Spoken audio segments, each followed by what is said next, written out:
ECSI fans, you want to revolutionize your sports investing habits? Allow me to tell you about WagerWire. WagerWire is an app that helps you become a superior bettor by allowing you to sync all your sports books and track all your bets in one place. See your current action, your betting history, and stats. You could also sign up for sports books and collect bonus offers. Follow them at WagerWire on X, as it's the best account on the platform. Head to App Store or Play Store now and search WagerWire and download the app.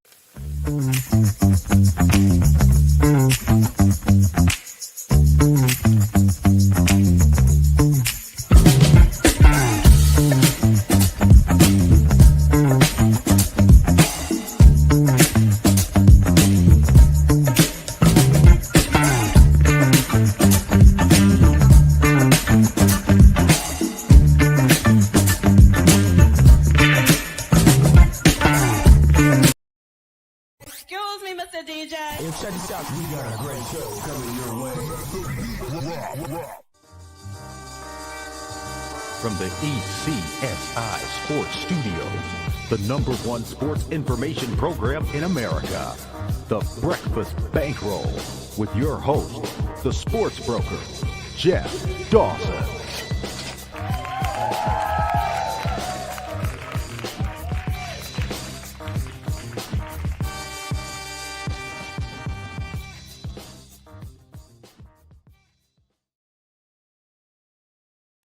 Good morning, sports fans from all around the globe. I am the co-host, Jeff Dawson, East Coast Sports Investors, and it's that time of the morning for the Breakfast Bankroll. Good friend and colleague, Mr. Beam 'em Up, Scotty Webb, live from Tampa, as I'm on dark and gloomy Cape Cod, 34 degrees, a little mist of rain, but all is well, as it's kind of that snow that we got over the weekend is melting, and same as the ice.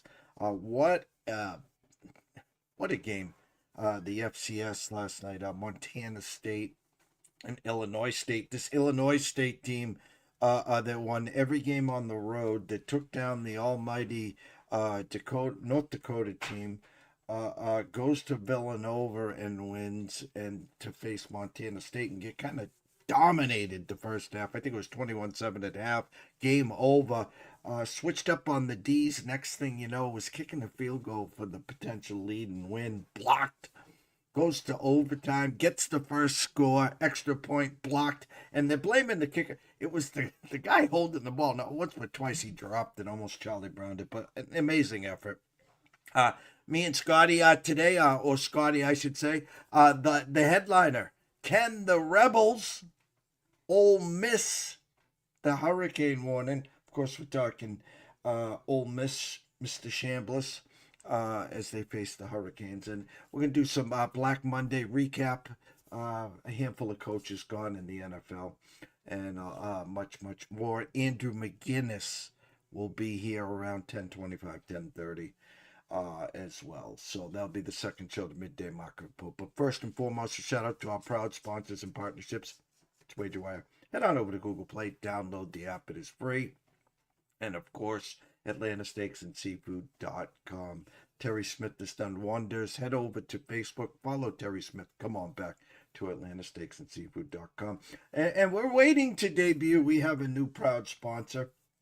But we're kind of holding off because we want to wait for the new format, and it kind of goes hand in hand. So didn't forget you, Chris. Didn't forget you, Gordon. It's coming. Trust me with that. But anyways, let's bring him in. Mr. Scotty Webb. What's up, champ?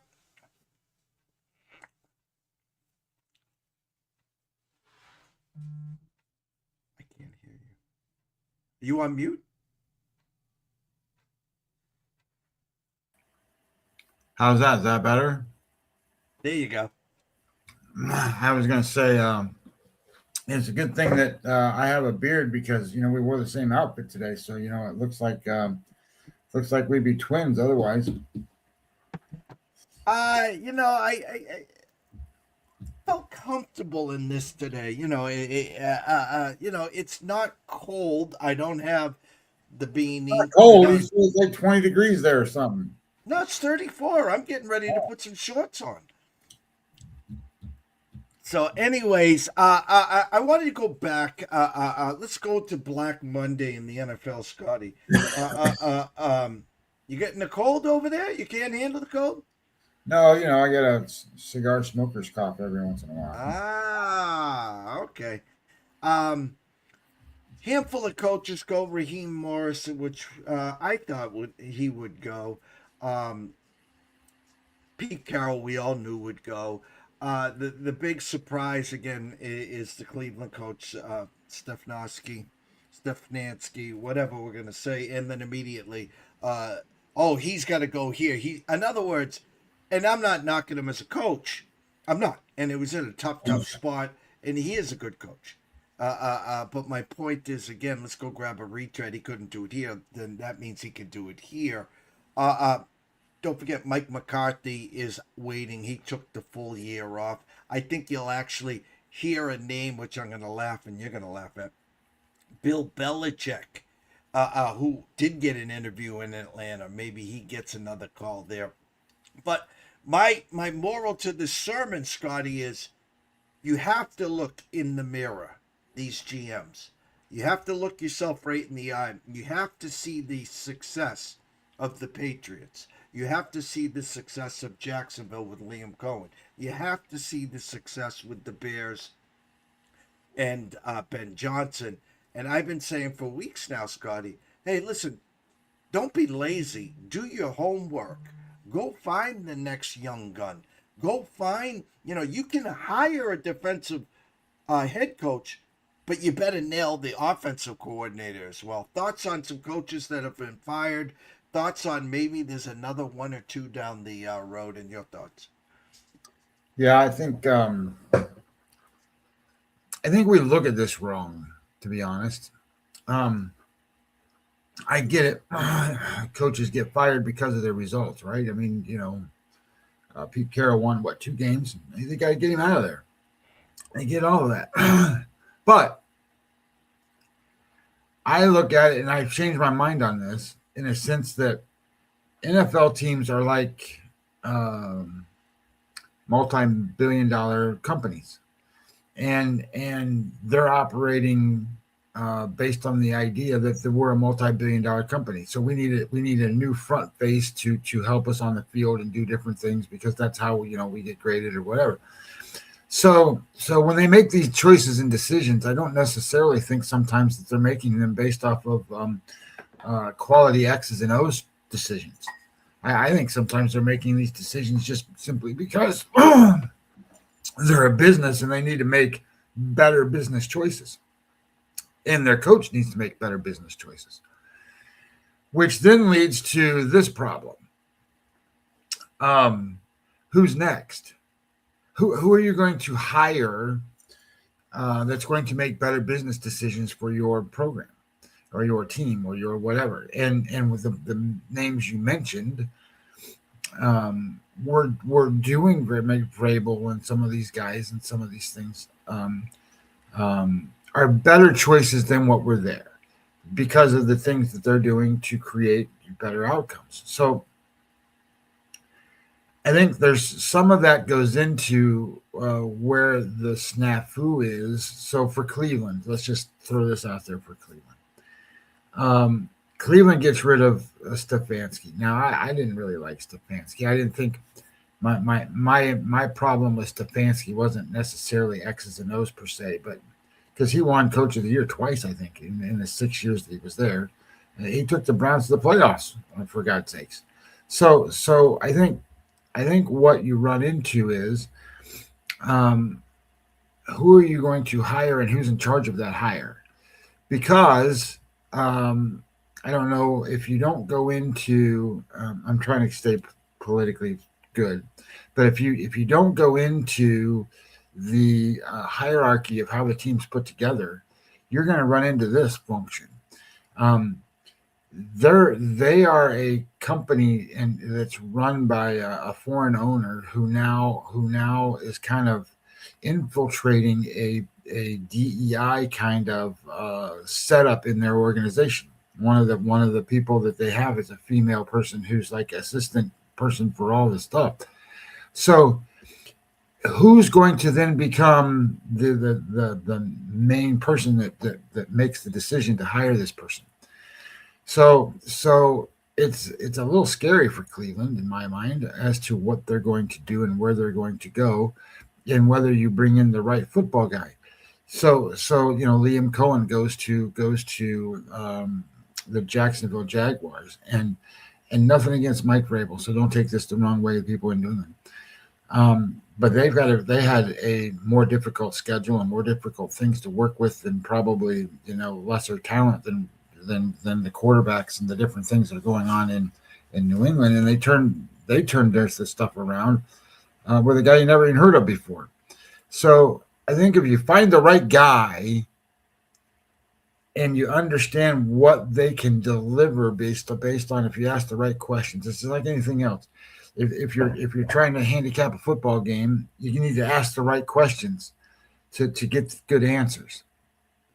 If you're going to run a football team, you need a guy to run the team. You got to ask the right questions to get the guy who's going to deliver you the results. Same thing with Ben Johnson. Same thing with some of these teams. So think about this, Pittsburgh, and how long Mike Tomlin has been there. Let me ask you a question, and this is just a hypothetical that just came to my head. What would happen if you put Shane Steichen or you put Liam Cohen or Ben Johnson in Pittsburgh? This year? Yeah, right now. Or 2 years ago, or 1 year, or they ran the team this year. Let me ask you a question: Would they have been better? Would they have been worse? What would it be the same? What's the deal? Because the reality is Arthur Smith runs that offense, and the reality becomes is those guys are offensive minded guys. They're going to do different things with different players. They're going to bring in different kind of coordination systems.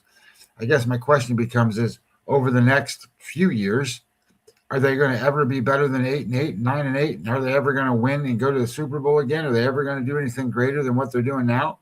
I don't know the answer to that, other than to say, my opinion is Mike Tomlin's doing a great job in terms of keeping his job and keeping the team relevant in terms of making playoffs, but they're one and done every year. The Steelers is a tough one to use because I'm just trying to use my memory bank. I remembered football late 70s, Steve Grogan era, and then the terrible towels, the 70s, the late 70s of Terry Bradshaw, Lynn Swann, Franco Harris, and Chuck Noll. Okay, and then they're the one organizations that don't blow through coaches. Then there was, of course, Cowher, and now there's Mike Tomlin. And I think the Steelers are a tough one to dissect in this regards. Watching them, I said this to Mr. Lucky last night via text. No, via phone call. I talked to Mr. Lucky. Aaron Rodgers couldn't complete a 20-yard pass unless it was a hook and lateral. We're watching Big Ben 2.0 at the end of his career. So the Liam Cohens or the Ben Johnsons, I think would have done the same thing because the quarterback game, right? Yeah, if you want to make the playoffs, and they backed into it basically. And the diva with Aaron Rodgers, they need a reset. They got a defense. They have a running game. They have some pieces in the wide receiver room with Metcalf and some tight ends, yada, yada. My point is they don't have the quarterback. What did Mike Vrabel, Liam Cohen, and Ben Johnson all have? They had a serviceable quarterback. So Pittsburgh doesn't have a quarterback. In my eyes, they have Mike Tomlin equals Aaron Rodgers at this point of his career. No, I get it. I'm just my thoughts is be careful what you fire and get rid of, and be careful what you bring in, because it's not always the greatest thing in the world. I mean, you can, and then the support that you get and the different things you get, and the everybody has to be all on the same page. And look at Arizona, right? They get rid of Gannon. And they got quarterback troubles out there. They got wide receiver issues, and they thought they were getting the greatest wide receiver in the world. And they got defensive problems. They got all kinds of issues, and some of that is head coach related, but some of it's not. Look at.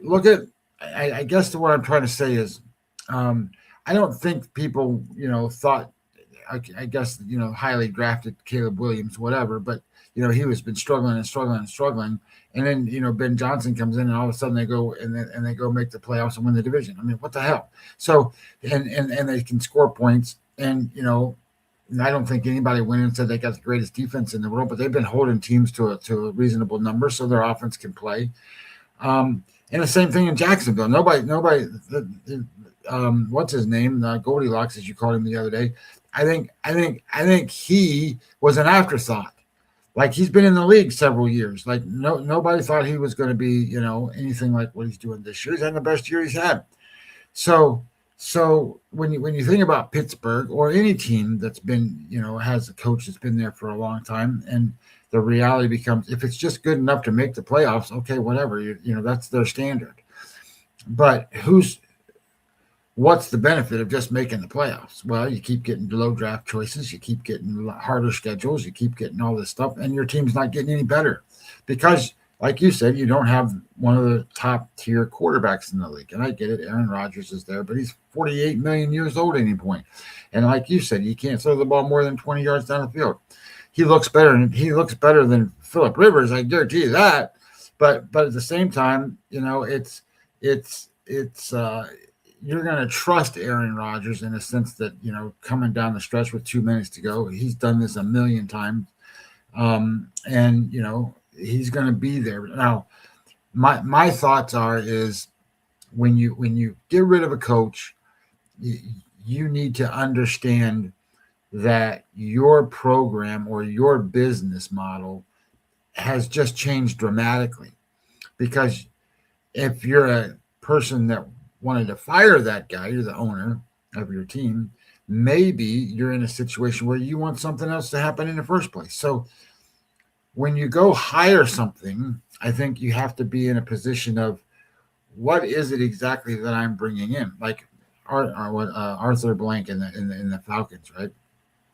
I was reading some stuff about, Raheem Morris and all that stuff. And they personally liked the guy and all that stuff. And, they lost a game or two that maybe they should have won. And then they didn't like certain other things. And I'm like, what is going on there? You knew what you were hiring.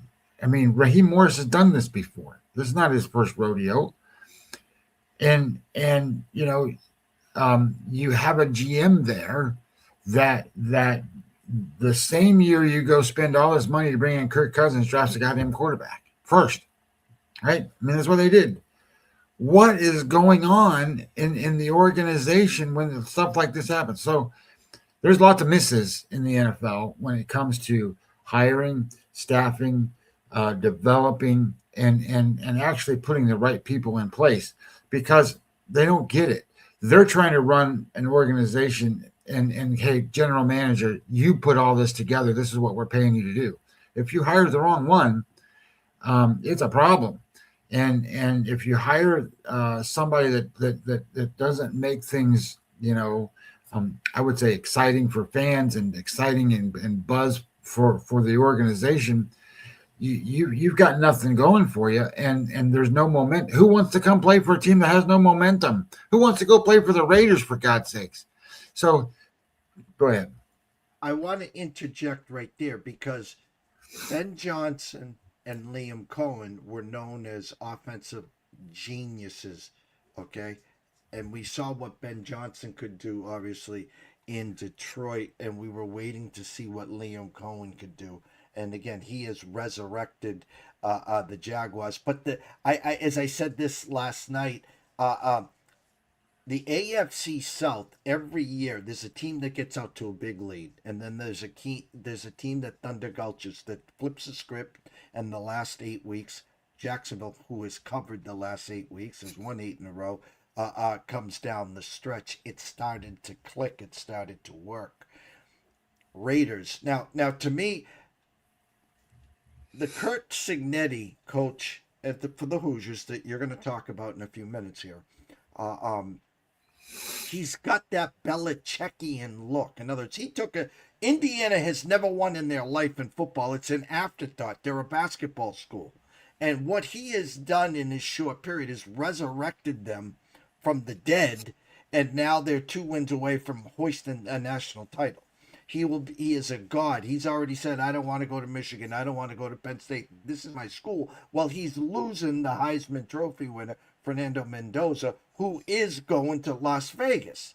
Now, if I'm Las Vegas, I pick up the phone just to say, hey, Kurt, would you want to follow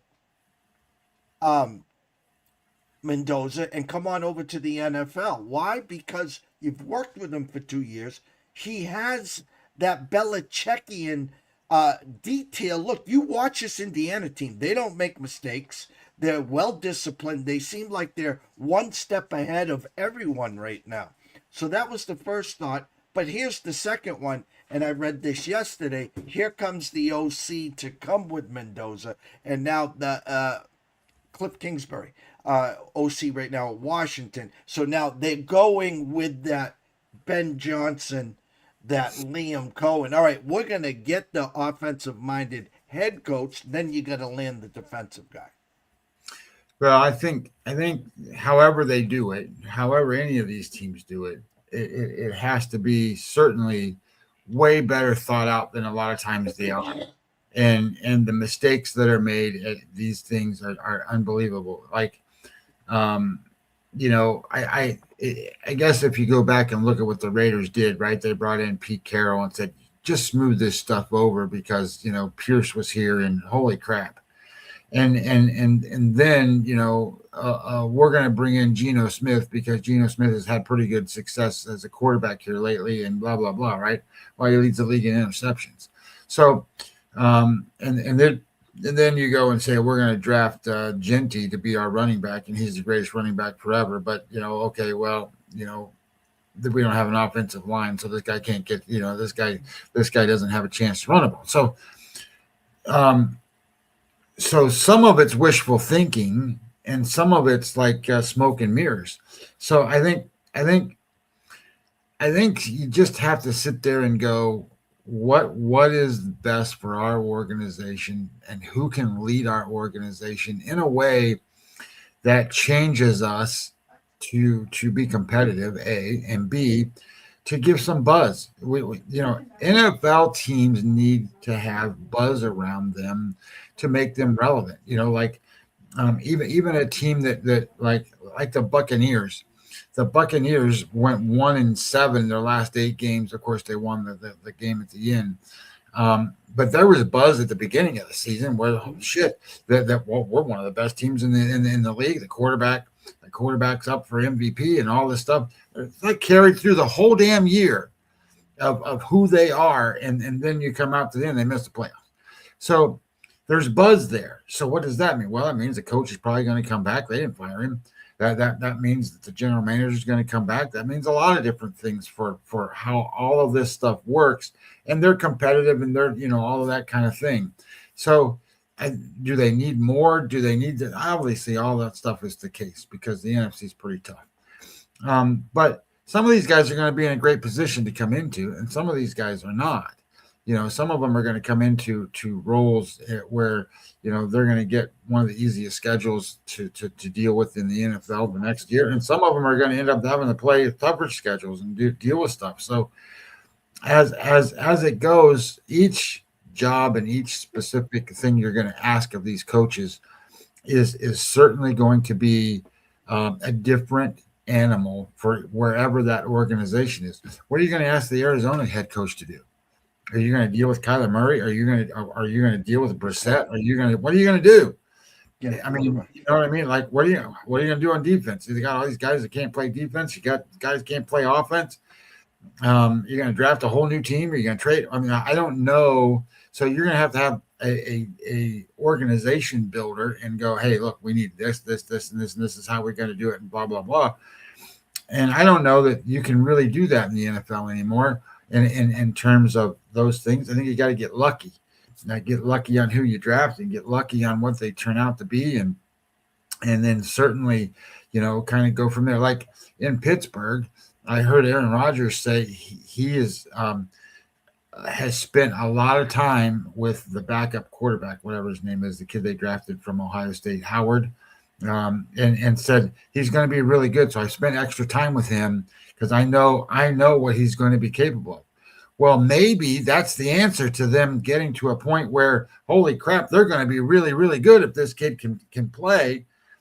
We don't know that because he didn't play, and we don't know, what it's because he was hurt and all that stuff and those kinds of things. And it's certainly not going to be Mason Rudolph or whatever. So maybe that's the succession planning, and that's how it's going to go. And Pittsburgh sits there and go, well, Mike Tomlin, we're going to give you one more year. Well, great.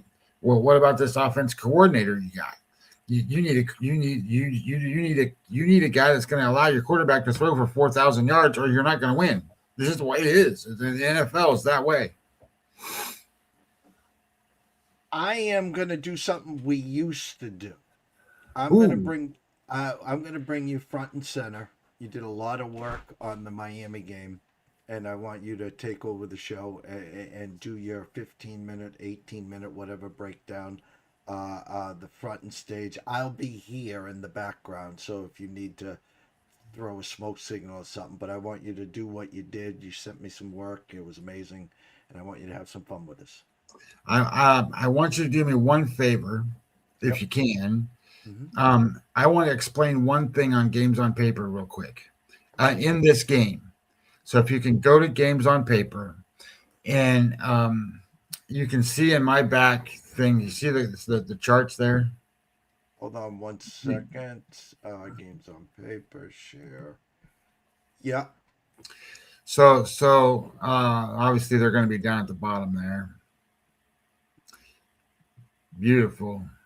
Look at that. So let's put those charts a little bit front center. And the reason I want you, because I don't think I've ever talked about the charts before, and I don't think people really realize what they are, and how to read them, and then so first of all, you've got a chart there on the left, and the chart on the left basically says, I think it says Miami's offense versus Ole Miss's defense. So when you see all the, and if you slide your little cursor to one of the dots, like say where it says EPA, you slide it up there to where the dot is, you get this little thing. Yeah, perfect. You get this little thing that comes up and says, hey, this is what it is, right? And in this case, I'm sitting there at 70%, 75 percentile Miami in the gray. So that's going to tell you where Miami is on offense. And if you slide it to the blue, it's going to say EPA per play 51 percentile. That's Ole Miss. So as you start to look at that graph and you kind of come around and you look at it, and you see all that gray area that is exposed, every gray area that's exposed is a Miami offensive advantage. That's what that is. Now, on the other side, you start to look at it and you go, well, holy crap, there's not, you can see the gray that's kind of in and around where Mississippi has the ball. And there's a spots down at the bottom there where it looks like, right where your cursor is kind of going around to the left there a little bit. Yeah, in there, that divot that goes up for Miami, and then where the blue area is for Mississippi, that's where Mississippi has an edge. They don't have an edge anywhere else in this game. And what those are explosive plays, by the way. Those, and if you look at where the lines come out and they tell you what they are, they're explosive plays.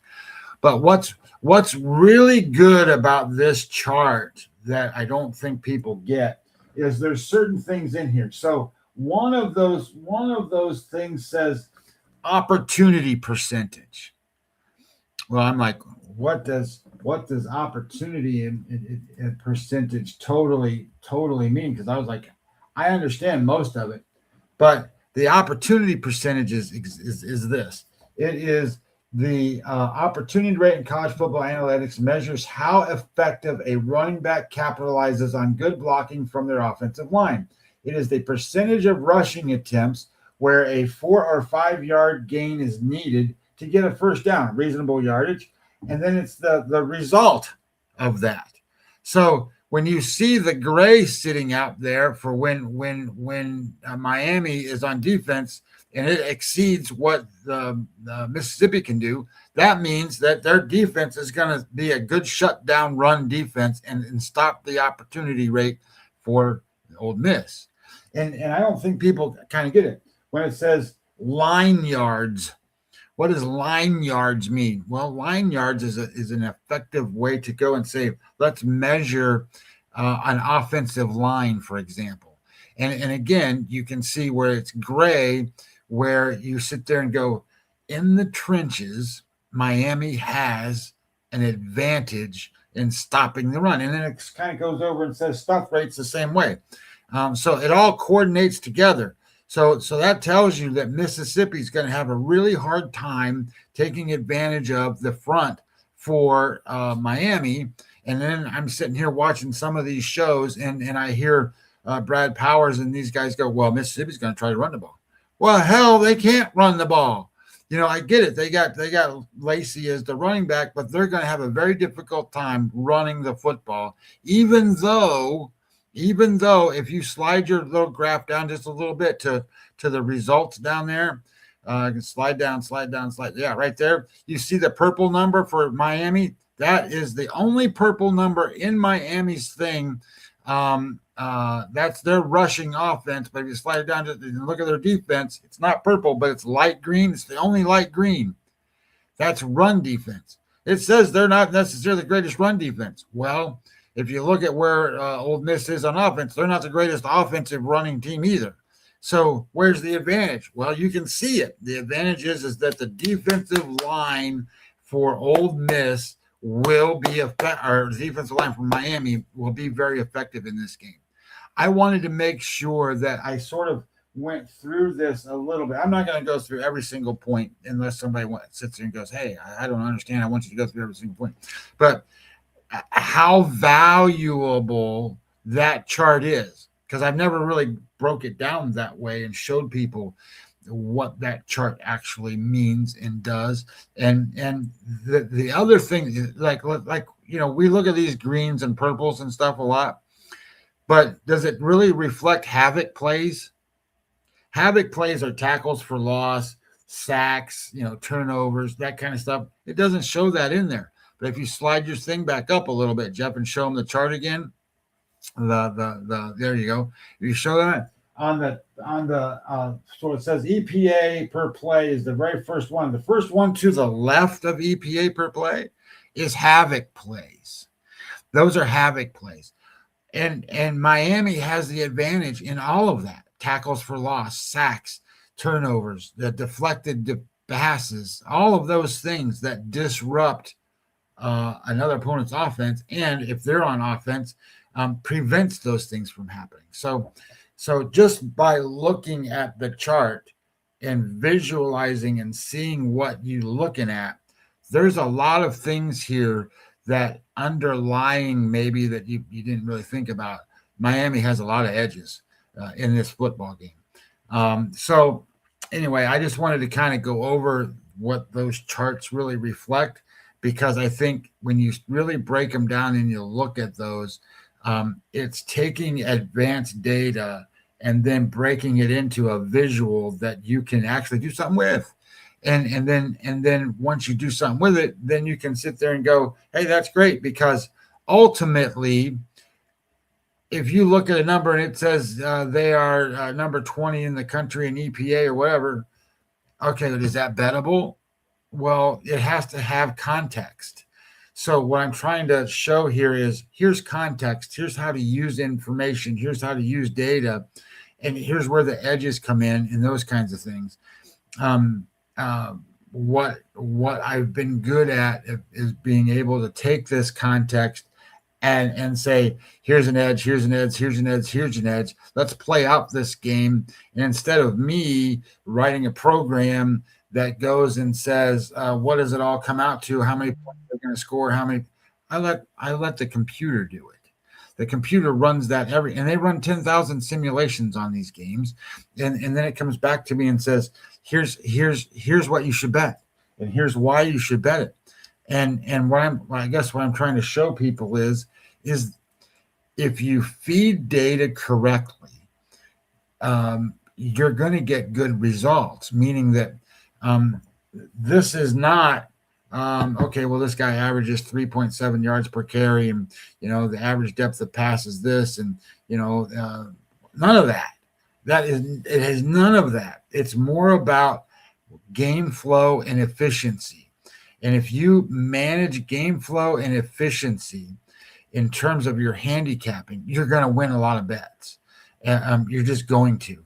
And hopefully I'm going to win some of these, but I would tell you this, since I've kind of gone from trying to do it myself, meaning this came from baseball, getting all this data and then trying to write my own programs and do all this stuff. What I've learned is if you give the computer the right data points, the right information, the right things to look at, I don't care. I don't care where the line moves. I don't. It goes against me a lot, but I don't care what the public thinks or what the sharps think or any of that stuff, because I'm handicapping the game based on the game, these particular players, this particular situation on this particular day. I'm getting a result that says I am 70-44 in college football. That is a 61.4 percentage win rate, and in the NFL, using this format, because the NFL, like you see what we're looking at with college football.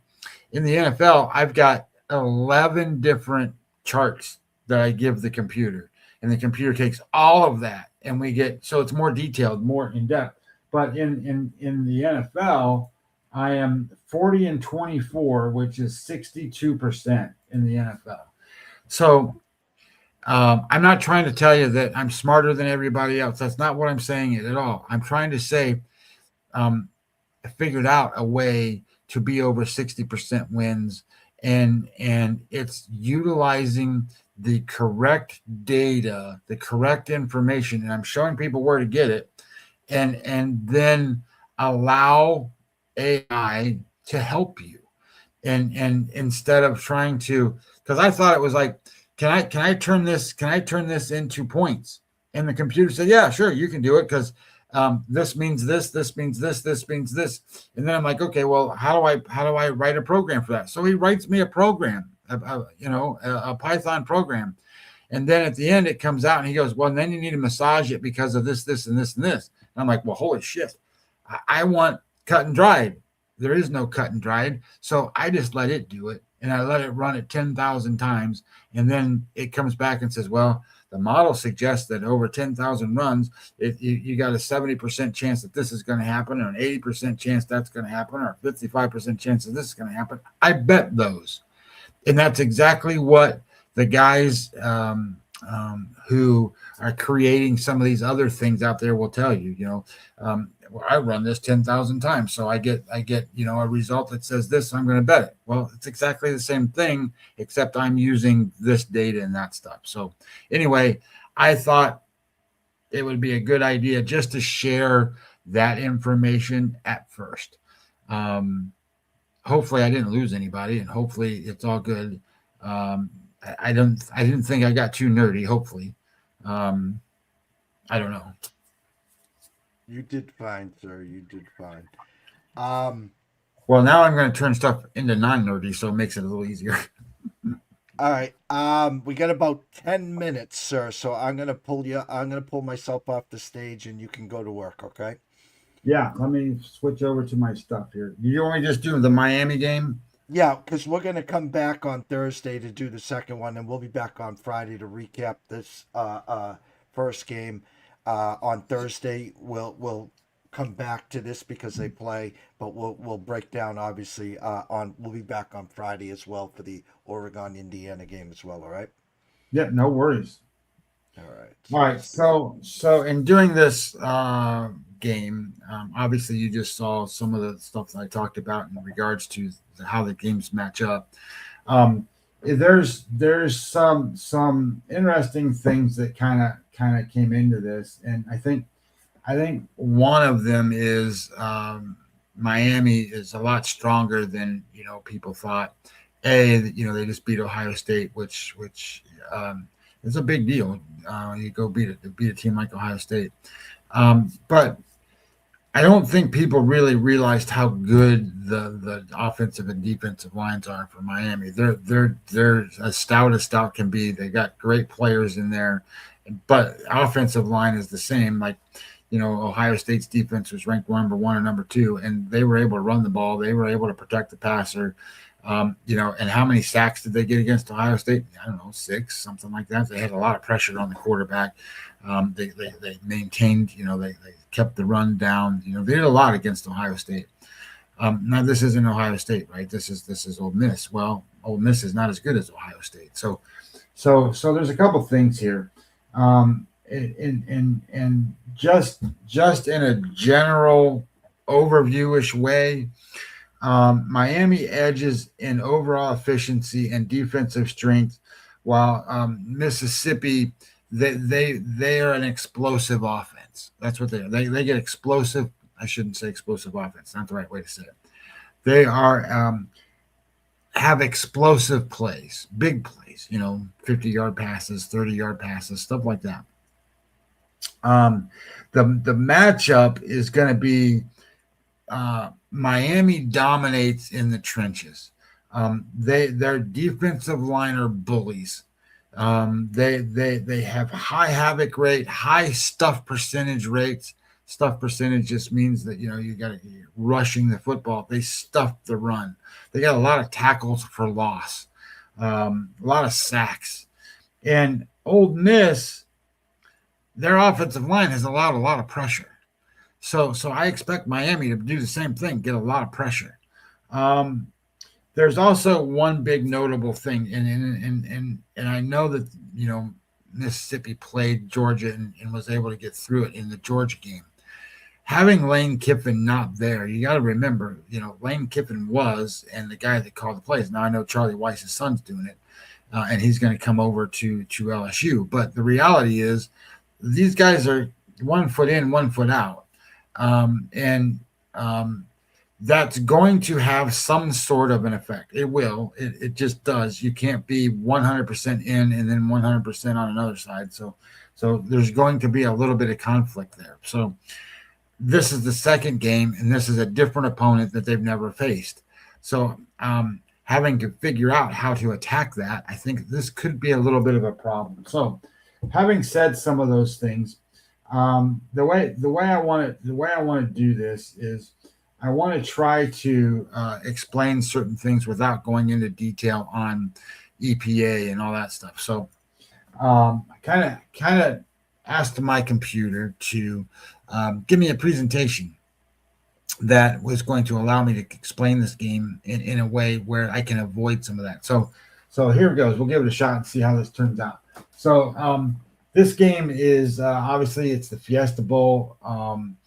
The Fiesta Bowl is in Arizona. I don't think you're going to have to worry about weather. Obviously, it's going to be nice weather, but even if there is, it's a dome, so you can take it from there. My record right now is 70-44. I'm trying to get it to a point where I'm going to talk you through our analysis of this game and then how we can do it without being too nerdy here. So this should only take a couple minutes. First off, the basics. Miami comes in 12-2. They're undefeated in the ACC, while Ole Miss is 13-1 and 7-1 in the SEC. The line opened as Miami -2 with a total of 51, and it's now mostly -3, 3.5, and they are 51.5 to 52.5 is the number. So it's showing some money leaning on Miami. So let's talk about why. So Miami's story this year is all about lockdown defense. I don't think people realize how lockdown defense it is. They have allowed 13 points per game on average. That's top 5 in the country, and most they've given up all season is 26, and that was to SMU in overtime. They allowed 24 points to Notre Dame and to Louisville. That's the other 2 points that have been up there. They've never allowed more than 30 points in a game. It isn't luck. It's about bending and not breaking. So in betting terms, in betting, if you're eyeing a team to bet unders on, this is a great team because, they don't allow the other team to score. On offense, Miami is efficient. They score 32 points a game. Carson Beck is slinging it around with an accuracy rate, completion rate is 74%. Some of these college kids have, 50s and the 60s. 74 is really high. So, that's a good number for him. And they're balanced. They're able to run the ball with a guy like Mark Fletcher. On the Ole Miss side, for example, they're an explosive offense, averaging nearly 38 points per game, led by Trinidad Chambliss, who's a dual threat nightmare, 3,600 passing yards, a lot of rushing touchdowns. And we talked about the Lane Kiffin thing. So we'll see. So now let's talk about the matchups without going into too much jargon. So Miami's offense versus the Ole Miss defense. The Rebels rank middle of the pack on defense. They're giving up 20 points a game, and they struggle against the run. Teams succeed on rushes 46% of the time against them, which is bottom tier. That's no good. And Miami can exploit that, pounding the rock and opening up the play action passes, which is really a good thing for them. So if they're able to run the ball and then off of the run throw, they're in good shape. We think Miami's going to score at least 30 points or better in this game. And Ole Miss, Georgia gave up a lot of points to them. And we think Miami is better than Georgia in this spot against this team. So flip it. So Ole Miss's high-flying offense against Miami's defense. The Rebels love tempo. They like big plays. But here's the difference. Miami's front line, we just talked about it. I've been talking about it this whole time. Havoc. They create tackles for loss, sacks. They disrupt the rhythm. Yes, Chambliss is mobile, but he can get him. He can get him to a certain point, and then they got to kick field goals. So it's possible that my Ole Miss can score in the low 20s in this game. It's possible. The 24 is kind of the max number here. So Miami's secondary in their red zone should cap them. Ole Miss scored 35 and 39 against Georgia, but this is not the same team. Georgia couldn't get a lot of pressure on the quarterback. You're going to see a lot of pressure on the quarterback. So here's some other cooler stats to come in. Strength of schedule, about the same, 21st, 25th. Maybe just slightly better for Miami. That just means their wins sort of mean more because of the teams that they faced. But here's some stuff that really matters. Turnover margin, Miami is +6. Remember the havoc rate we talked about? That pressure, those things create problems. They create mistakes.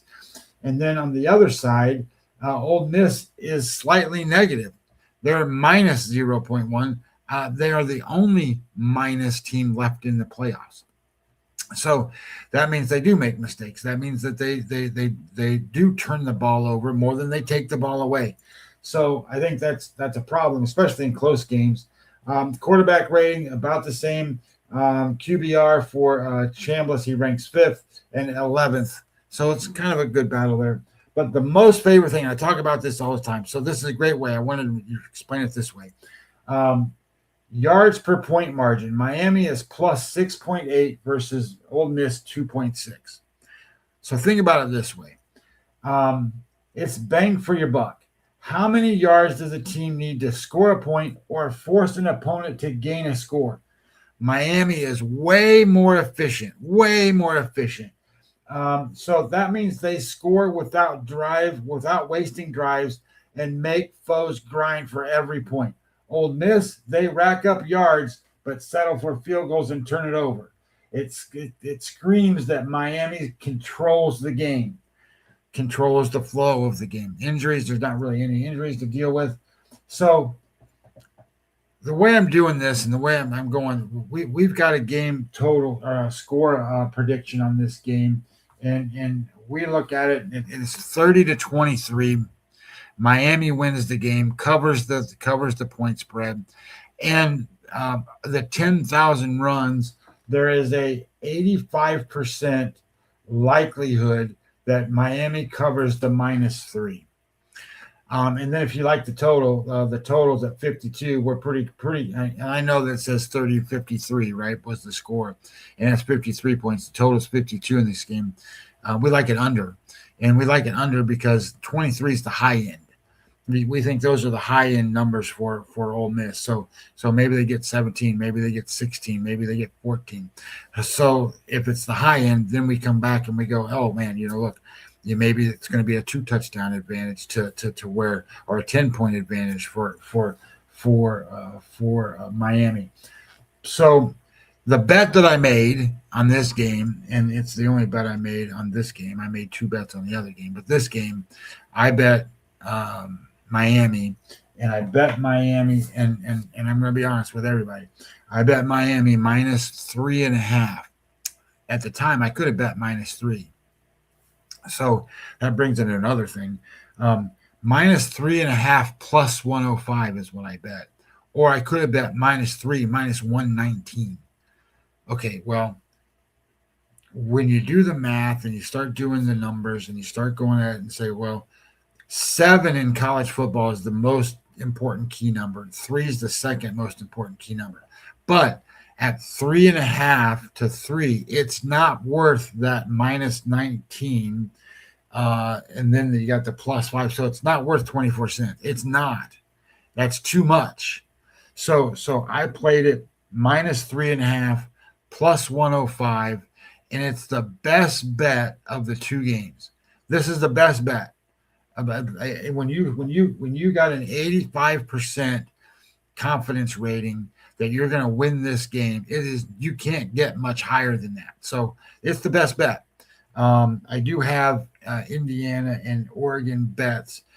They're a little bit lower. One of them's pretty high.